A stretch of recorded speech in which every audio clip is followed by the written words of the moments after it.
Hi everyone. It's been one hell of an IPL that has just concluded. So I thought I would put together a team of the tournament, similar to what Harsha Bhogle does. This time I thought I would also attempt a video blog on the same. It's the first time. Hope you enjoy it, and if you do, please do share, like, and comment. Firstly, I decided to pick a 12-member team rather than 11-member team. The reason this was an IPL like no other, thanks to the impact player rule introduced this year, almost every team effectively played with 12 players. So my team also has 12. And depending on whether this hypothetical team bats first or bowls first, they can designate one of the 12 as an impact player. So that's the reason I'm picking a 12-member team. I also had a few other principles in picking this team. Firstly, I wanted to pick a team based on the roles and positions that players actually played in the tournament. So I won't move someone like a Gill to a number three just because I have a lot of openers to choose from, or make Sky the captain just because I can't find a captain for the team, or play a finisher in the middle order just because I have a lot of options in the finisher role. For some of the other roles where players were used interchangeably even during the tournament, I'm happy to be a bit more flexible. Secondly, I identified the composition of the team I want, and I want players to play these roles. So rather than just picking the 11 best players of the tournament, I'm going to pick players as per the roles, even if that means that person was not one of the best 11 of the tournament. He's probably the best for that role. And this was the model CSK followed to win the tournament by identifying specific roles and identifying the players to play those roles. So I will do the same for my team. And finally, I will stick to the tournament rule of having only four overseas players. So that's the basis on which I'm in this team. So let's look at the composition of this team. Let's see the kind of roles that I want players to play. So I want two openers and preferably a right-left combination, but I'm not really keen on that or particular about that because we've seen how teams like RCB and GT did well even with two right-handed openers. So it's more of something that we'll try to do. I need a number three who is flexible enough to be either an aggressor or a stabilizer depending on the match situation. I need a number four who is a mid-lower enforcer uh, who can keep the run rate going even during the middle overs. I need a big hitter at number five, an all-rounder at number six, and a finisher at number seven. So that's my top seven, and those are the batsmen that will do the job for me. And then the five bowlers. I want one leg spinner. I want one spinner who takes the ball the other way, and I need three pacers, one each to bowl in the power play, mid overs, and the depth. And I want one of these five bowlers to also be good with the bat. So that gives me effectively a team which bats till number eight and has around 6 to 7 bowling options, which will be perfect for this tournament. So here are the players I considered for this role. And as you can see, there are a large number of players that I've looked at, close to 50 players that I've looked at. There might be a few more that I might have missed, but these are the ones that I felt deserve to be in contention. These are probably the ones who created the best impression across the tournament. The first column you see is more or less a CSK 11, and which isn't surprising given that they've had players for every role and each of them played their part to perfection.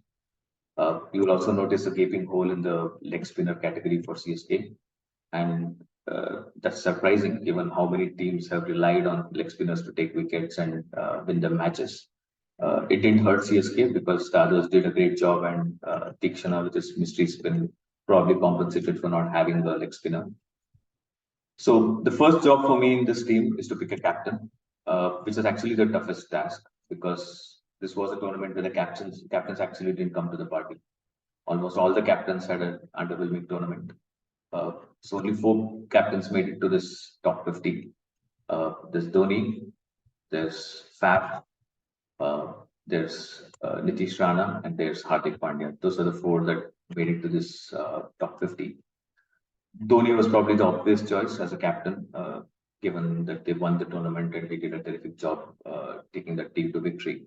But he didn't really do enough with the bat to justify being picked as a captain of this team. While he could easily play his role of keeper captain and occasional finisher in a CSK style setting, I can't really see that working for most of the teams. So unfortunately, I had to leave him out. And among the other three in contention, I think if you go by personal performances, individual performances, Faf was by far the best.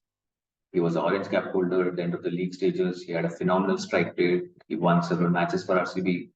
And even as a captain, he was brilliant. He led the RCB team brilliantly. He almost got into playoffs despite such gaping holes in the squad. So he's my captain and also my opener. Now, obviously, that creates an instant problem because there are a huge number of openers that we had to choose from, and with Faf being picked as one, I have to pick only one of the remaining. I would ideally have liked to pick a left-hander option, someone like a Conway or a Jaiswal, but I can only pick one, and you really can't look beyond Gill for the other opener slot. If 2016 was Kohli's IPL, 2023 was undoubtedly Gill's IPL. He was a treat to the eyes. He was the one player who just stood out with his scintillating batting displays. He was the orange cap holder. He was the MVP. Really, Gill had to be the second opener of this team. So I've got Faf and Gill. I don't have a left-hander, but I think Faf and Gill is a good enough combination to win me most matches. At number three, I have some pretty impressive options again. I was very tempted to go with Green, which a lot of experts have done. But given I might need more options for the overseas player and also the way Tilak Verma impressed with his striking, I have decided to go with Tilak at number three. And he also gives me a left-handed option in the top order, which is going to be quite crucial. The one position where there's probably zero debate or any need to think is number four. Sky owned that position as he always does, and he was the most dangerous batsman after Gill in the tournament. So Sky at number four is a no-brainer. So that gives me a terrific top four.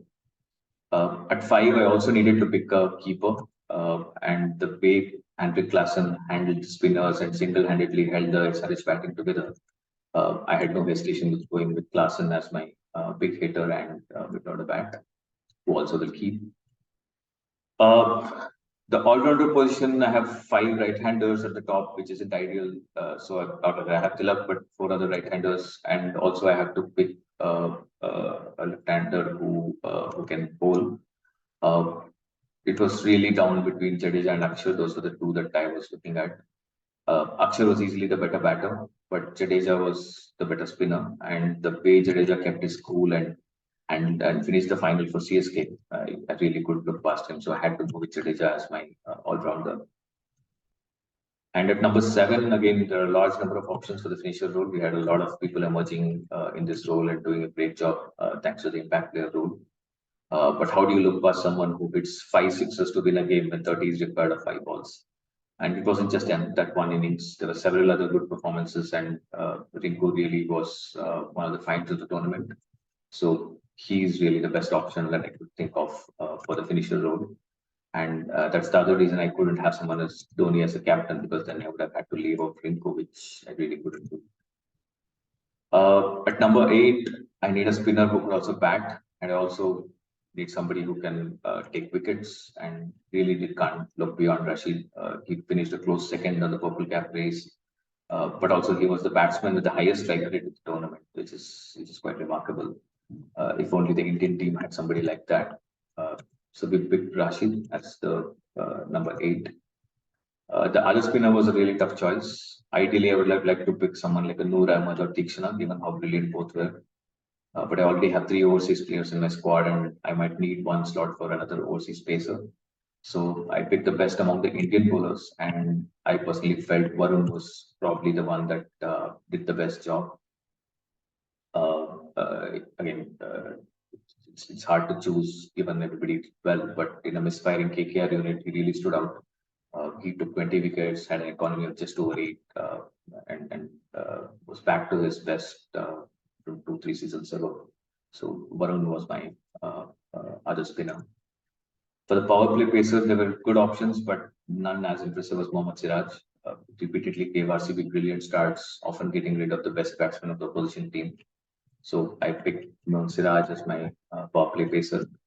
You will notice that I've mentioned Shami's name more than once. And that's because he was brilliant everywhere, not just in the power play, but even during the middle overs, sometimes even during the death. Not only was he the purple cap holder, he was also the go-to bowler for Hardik. He would pop up and turn the game at whichever stage he was called upon. So I've gone with Shami as my other pacer. So that gives me a perfect partner for Siraj. And finally, for the death overs option, again, I had some very good options, but I think Patirana was a class of his own.